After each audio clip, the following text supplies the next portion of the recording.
If you saw my video last week, you know that Age of Calamity really wasn't one of my most favorite Zelda games. I actually don't technically consider it a main title, that's my opinion. However, that being said, it did have some good things going for it. The continuation of the lackluster story that we got from Breath of the Wild was one that was glaringly obvious for me as a fan. You know, that was pretty much it, to be honest. A couple months back now, Nintendo did announce that Age of Calamity would indeed be getting some DLC in the near future.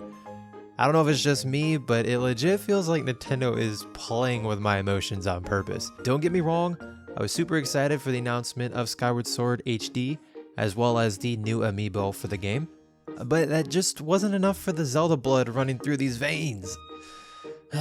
Maybe soon though, right?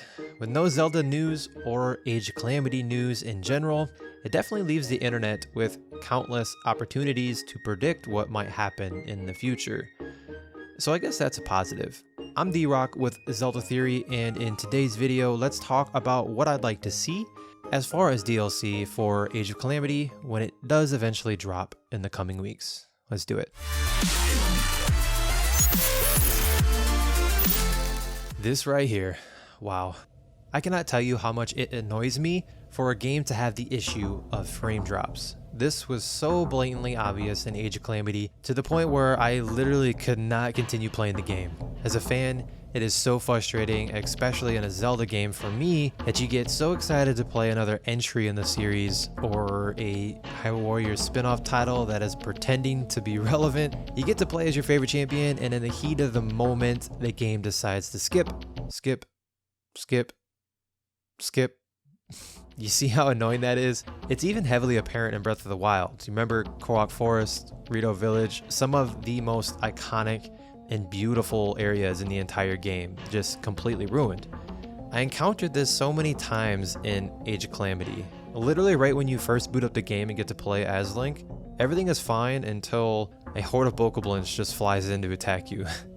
And then the skips just start to happen. Or when you're playing as Mipha, literally as she's running or swimming, her version of running, the frames are just horrible. Like, the frame drops are just horrendous. Look, I understand that maybe this was just way too much for the Switch to handle, but why release it then?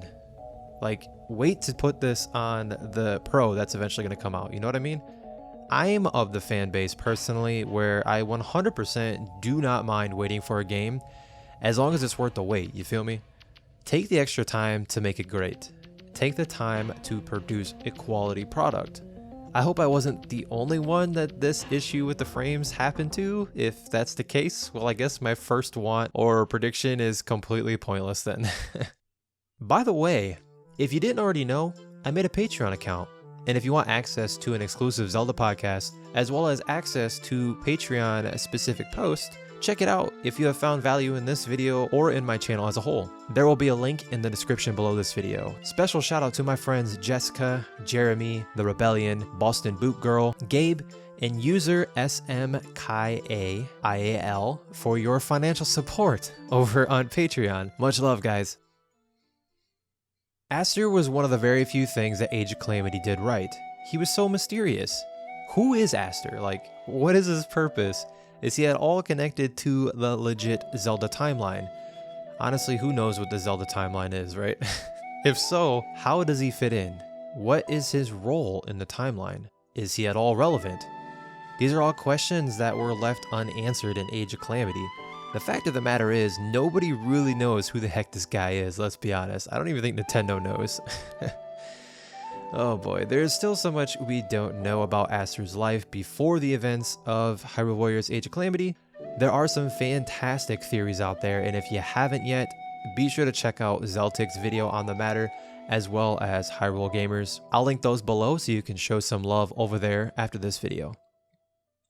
So here's what we do know though.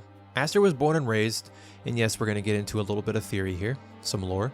Aster was born and raised in an unknown village in the Kingdom of Hyrule, and he eventually became a powerful sorcerer and a loyal follower of Calamity Ganon, and would eventually come to later align with the Yiga clan. Shortly after a future Terrako, a miniature, cute-looking guardian created by Zelda when she was very young, travels to the past The malice then follows it, possesses the dormant past Terrico, forming Harbinger Ganon. At some point, Aster found Harbinger Ganon and used it to see into the future, setting his grand plan of destroying the kingdom of Hyrule into motion. Aster first appears after the defeat of Master Koga in Gerudo Town, disappointed at the Yiga clan leader's incompetence. I mean, I can totally understand this. That dude was a ditz. He then views a glimpse of the future through Harbinger Ganon, stating that he will not allow anyone to alter the course of the future.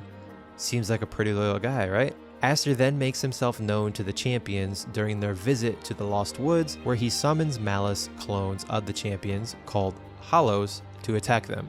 He then appears at the foot of the Great Deku Tree, commanding the Hollows to kill Zelda. However, our boy Link takes upon the Master Sword awakens for Link, and then retrieves it and quickly defeats Aster. Alright, D-Rock, why are you going into all this theory and this lore on Aster? Well, because honestly, I think it's pretty cool, and there's not a lot we know about it. So now as far as DLC goes, I think we need more answers on this mysterious fellow. Cold, hard answers. Does this guy have a future in the series, or is Aster just a nobody that was created to appease the wants of fans for a new villain in the Zelda franchise? I think this would be super cool and a legit option for Nintendo to do for when the DLC drops, sort of like how they did with the Champions Ballad DLCs for Breath of the Wild. My last prediction, or want, or whatever you want to call it, is confirmation from Nintendo themselves on whether or not this game is canon. Is it even important? Should we even worry about it? They can do that with DLC, right? Come on, the fan base is literally divided on this subject. It's extremely hard as a fan to not consider this game canon just because of the simple fact that it was marketed heavily before release that it was indeed a prequel to Breath of the Wild. But how can it be? All the champions died. The story in Age of Calamity heavily revolves around time travel and Terrico, our little guardian friend, saving the day. But if this game is canon, then wouldn't that make the story of Breath of the Wild completely irrelevant? Am I right or not? Let me know. I think this is what divides the opinions of whether or not this game is actually connected to the Zelda lore. All in all, I think Nintendo would be wise just to clear things up once and for all, you know? Subscribe and turn on all notifications if you found value here, and click on this video coming up in a second to dive into more Zelda juiciness. As always, I appreciate your time. Continue to be the light, and remember, it's dangerous to go alone. Much peace and love. I'll talk to you over on this video right here.